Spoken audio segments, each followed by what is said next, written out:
Good morning बेटा।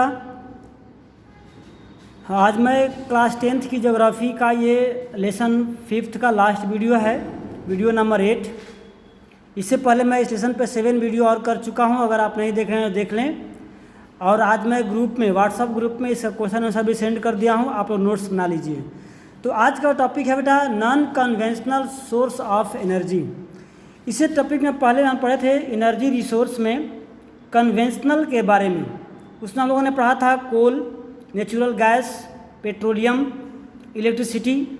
But today we will discuss about the non conventional resource of energy as like the solar energy, wind energy, biogas इत्यादि को हम पढ़ेंगे। सबसे पहले समझने का प्रयास करेंगे इसमें कि नॉन कन्वेंशनल एनर्जी रिसोर्स होता क्या है।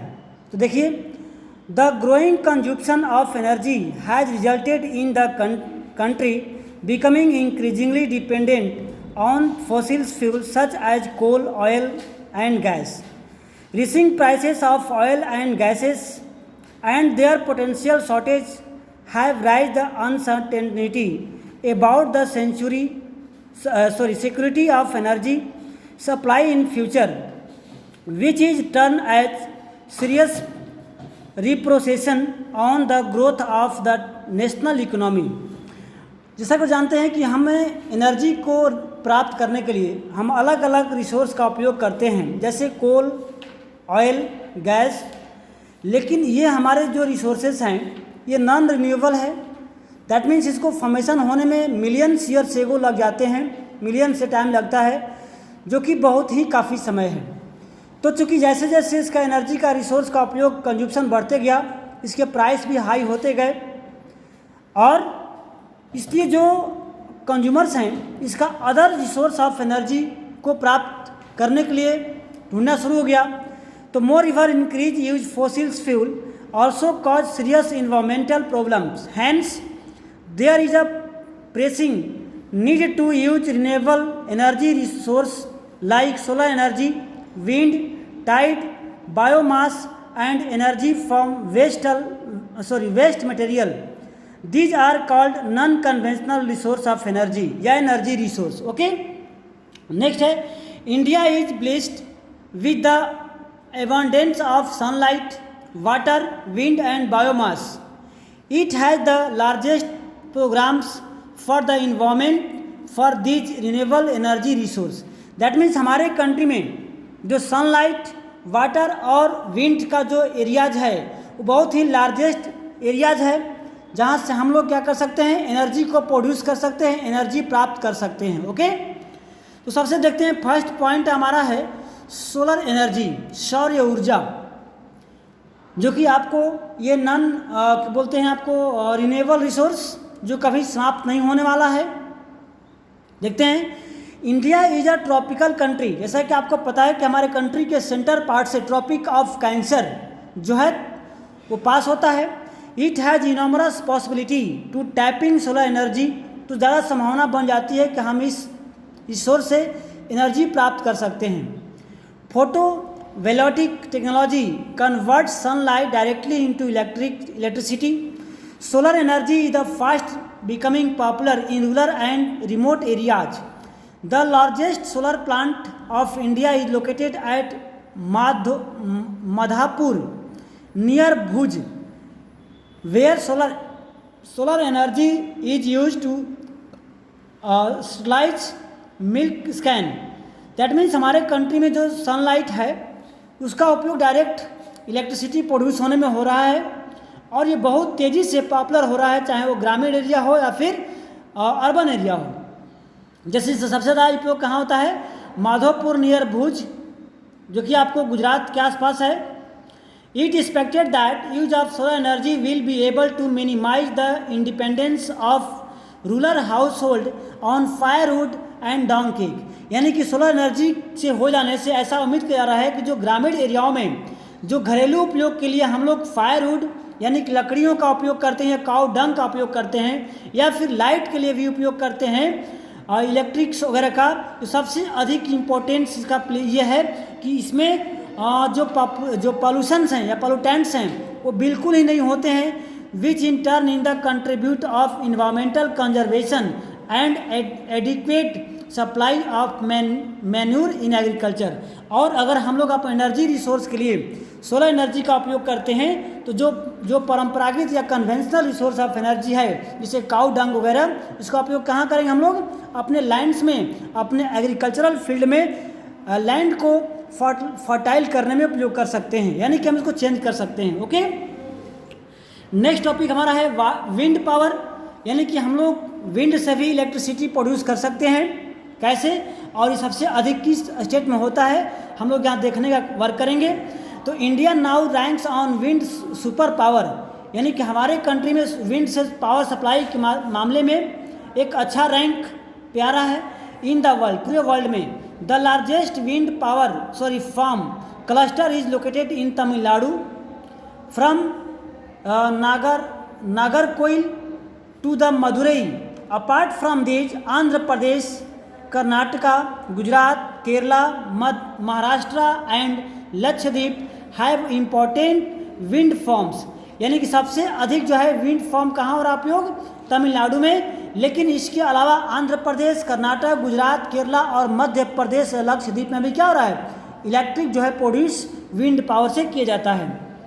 Nagercoil and Jaisalmer are well known for the effective use of wind energy in the country. Okay, next है अब इस तरह किस तरह से ये मुझे पंखे को मूव करके एनर्जी जो प्राप्त करते हैं।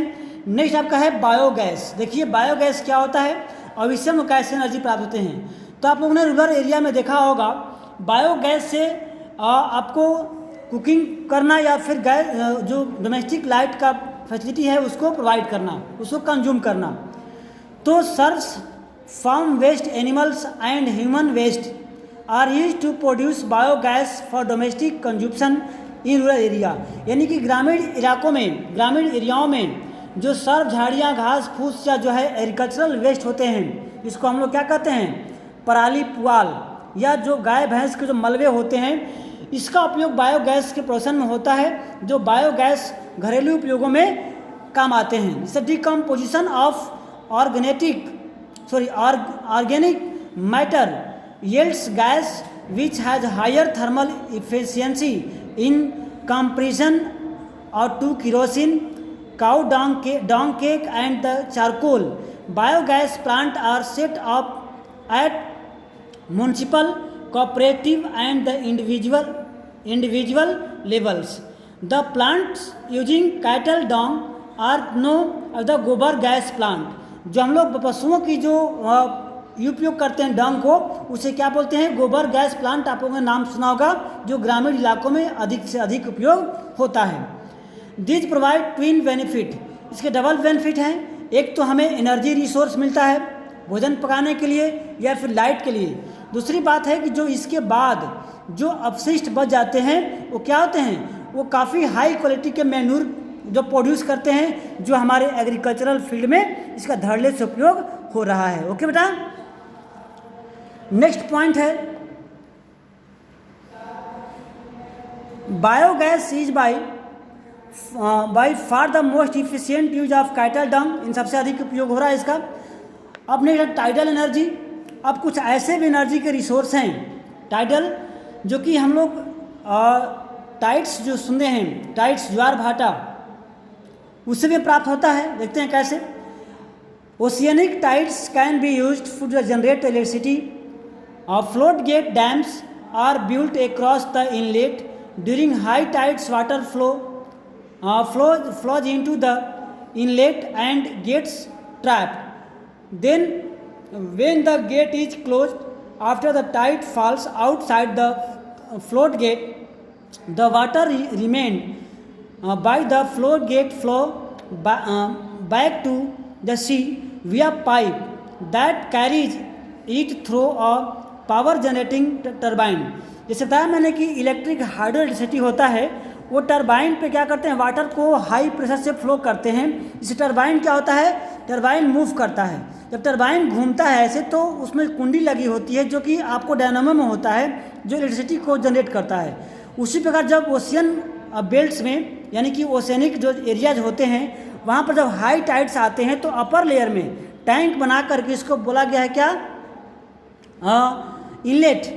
टैंक बना करके वाटर को स्टोर किया जाता है, और जब ये टाइड्स जो हैं वापस आ जाते हैं तो उसी टैंक से स्टोर वाटर को पाइप के माध्यम से टरबाइन पे फॉल करते हैं, जिससे क्या टरबाइन चलता है और इलेक्ट्रिक जो है प्रोड्यूस होता है। Okay, in India the gulf of Kutch provide ideal conditions for utilising tidal energy, और 900 megawatt tidal energy power plant is set up here by the national hydro power corporation, यानी कि यहाँ पर 900 मेगावाट का जो है एनर्जी जो है टाइड से प्राप्त किया जाता है। ओके, नेक्स्ट आपका है geothermal energy. Geothermal energy refers to a heat and electricity produce by using the heat from of interior of the earth. Geothermal energy exist because the earth grow progressively hotter with increasing depth. जैसे जैसे हम अर्थ में जाते हैं depth में क्या होता है, वहाँ जो टेम्परेचर जो है ज़्यादा हाई होता है। There are the geothermal gradient is high temperatures are found at shallow depth ground water is such. इसको देखना आप लोग। और नेक्स्ट है लास्ट टॉपिक का और सबसे इम्पोर्टेंट आपका है कंजर्वेशन ऑफ एनर्जी रिसोर्स। आखिर एनर्जी रिसोर्स को कैसे कंजर्व कर सकते हैं, इसके लिए क्या क्या हम उपाय कर सकते हैं, तो आप ध्यान से देख लेना क्योंकि सबसे इम्पोर्टेंट है और ये जो पॉइंट है आपको बोर्ड में 102% आने वाला है। So listen carefully and get benefit. तो energy is a basic requirement for economic development. आपको अगर इकोनॉमिक या किसी का डेवलपमेंट करना है तो एनर्जी की रिसोर्स की ज़्यादा आवश्यकता होती है। Every sector of the additional national economy as like agriculture, industry, transport, commercial and domestic needs input of energy, यानी किसी प्रकार की अगर आप एक्टिविटी करते हैं तो आपको एनर्जी की रिक्वायरमेंट होती ही होती है। The economic development plans implemented since independence necessary और required increasing amount of energy to remain operational. As a result consumptions of energy in all forms has been strictly rising all over the country, यानी कि after independence आज़ादी के बाद हमारे country में development की इतनी आवश्यकता थी कि हम उसको प्राप्त करने के लिए बहुत सारे अमाउंट में हमने एनर्जी रिसोर्स का उपयोग किया है। अब ऐसा रिजल्ट हो गया है कि हमारे जो सोर्स ऑफ एनर्जी हैं उसके प्राइस भी डेली मतलब ये इंक्रीज हो रहे हैं और उसकी जो अमाउंट है वो भी क्या रहा है, डे बाई डे जो है लिमिट्स हो रहा है। जैसे आप देखें पेट्रोल जो हम लोग मैक्सिमम व्हीकल में फिल करते हैं उसके प्राइस जो है कितने हाई लेवल से बढ़ रहे हैं। ओके, तो this is background. There is an urgent need to develop the sustainable path of energy develop, promotions of energy conservation and increase use of renewable energy resource are in twin plank of sustainable energy, यानी किस तरह से जो हमारे non renewable resource हैं उसका उपयोग इतने ढंग से कर रहे हैं कि हम उसका जो है बहुत जल्द ही वो आपको इंड हो जाएगा।